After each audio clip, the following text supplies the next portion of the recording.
This is the story of Jack and the Beanstalk. Once upon a time, a boy named Jack lived with his mother in a small cottage in the countryside. They were very poor, and the only thing they owned was an old cow. One day, Jack's mother sighed and said, "Our cow can no longer produce milk. We have no choice but to sell her so we can buy food. Jack, take her to the market and see what you can get for her." "Yes, mother," Jack replied and set off with the cow, leading her down the country lane toward the market. However, the journey was long, and rather than walking the entire way, Jack decided to take a shortcut through the forest. "Well, hello there," came a raspy voice. Jack jumped in surprise and turned to see an old traveler sitting on a tree stump. "Where are you off to, my boy?" the man asked. Jack explained, "Our cow has stopped giving milk, so I'm taking her to the market to see what I can get in exchange." The old man shook his head. "That's quite a long journey, and truth be told, you won't get much for that old cow. But how about I offer you something special instead?" He stretched out his hand, revealing 5 small beans. "These are magic beans," he said with a mysterious smile. Jack eyed the beans curiously. They didn't seem particularly magical, but the idea of them excited him.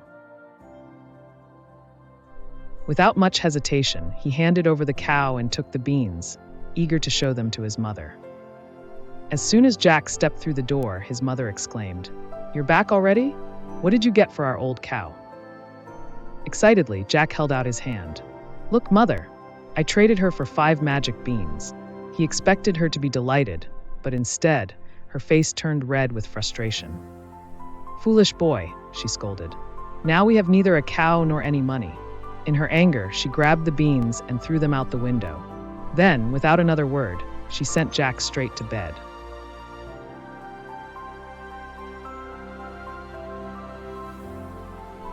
The next morning, as Jack woke up, he stretched and glanced out his window.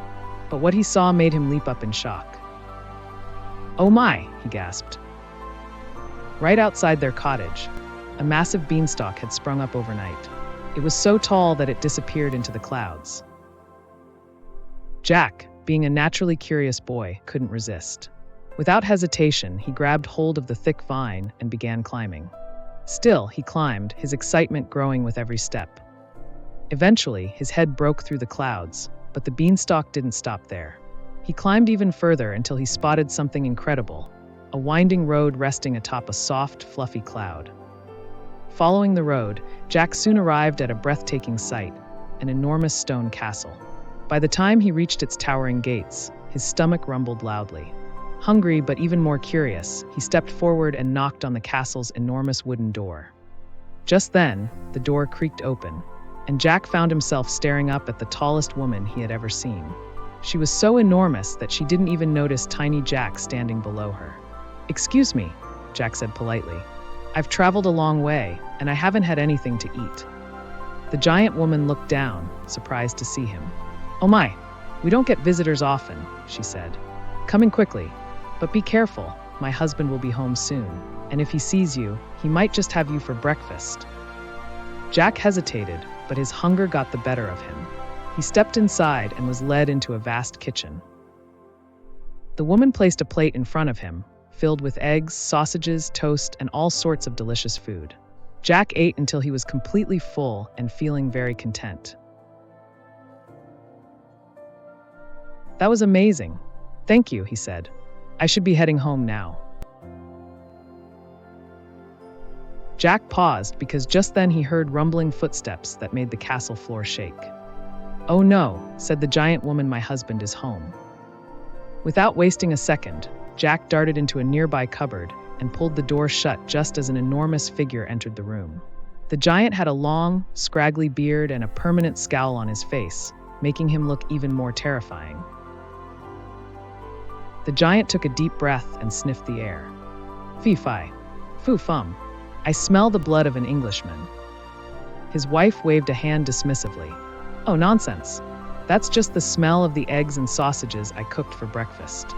Grumbling, the giant sat down at the table and devoured his meal while Jack remained hidden in the cupboard. peeking through a small gap in the door.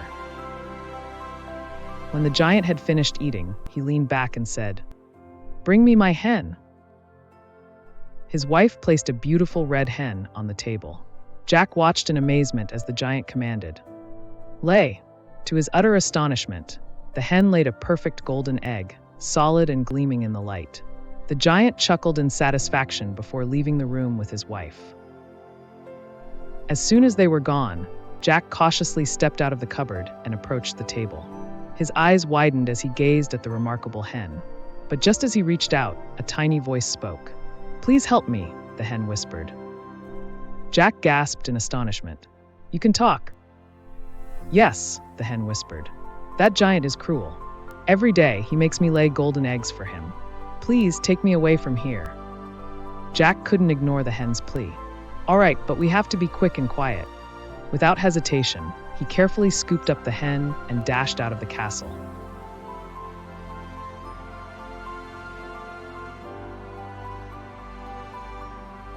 They hurried down the beanstalk as fast as they could.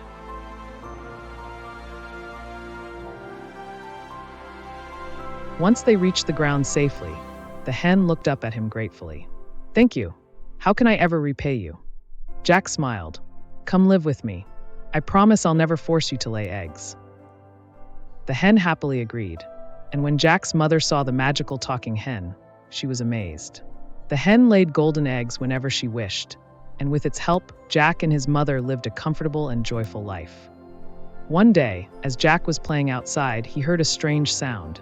It was faint, but it sounded like someone was singing. He looked around but saw no one. Then he realized the singing was coming from above, somewhere on the beanstalk. Curious as ever, Jack couldn't resist finding out who was singing.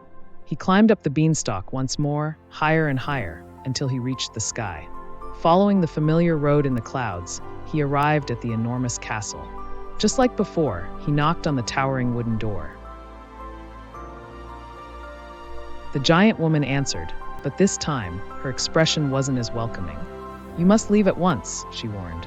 "The last time you were here, my husband's hen disappeared." "But I just want to know who's singing," Jack pleaded. However, the giant woman refused to listen and slammed the door shut. Determined to uncover the mystery, Jack snuck into the castle through a window. He hid inside the cupboard as the giant's wife prepared dinner. Soon, the ground trembled with heavy footsteps. The giant had returned. "Fee, fi, foo, fum. I smell the blood of an Englishman," the giant bellowed. "Nonsense," his wife replied. "You smell the steak and potatoes I've cooked for dinner." Satisfied, the giant sat down and ate while Jack stayed hidden, watching carefully.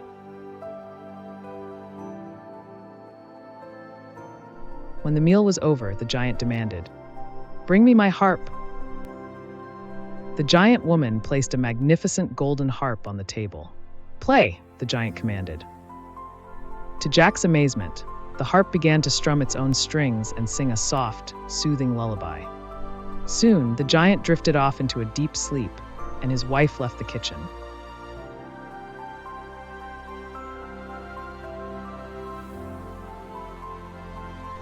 Jack crept toward the table, fascinated by the magical harp.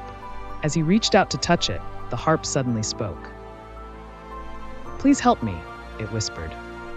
Jack jumped back in surprise. "You can talk?" "Yes," the harp replied. "Every night, the giant forces me to play for him. Please take me away." Jack couldn't say no to a harp in need. "All right, but we have to move quickly and quietly." He carefully lifted the harp and rushed toward the exit. But as soon as the harp stopped playing, the giant stirred. His eyes snapped open. "Thief!" he roared, realizing his harp was gone. Jack sprinted to the beanstalk, clutching the harp tightly. But the furious giant was right behind him, shaking the ground with every step. "Mother, get the axe!" Jack shouted as he scrambled down the beanstalk. As soon as his feet touched the ground, Jack grabbed the axe and swung with all his might. He chopped and chopped until, with a great creak, the beanstalk began to topple. Seeing the beanstalk collapse, the giant quickly retreated to his castle in the clouds. never to be seen again. "Thank you," the harp said. "How can I ever repay you?" Jack smiled. "Come live with me.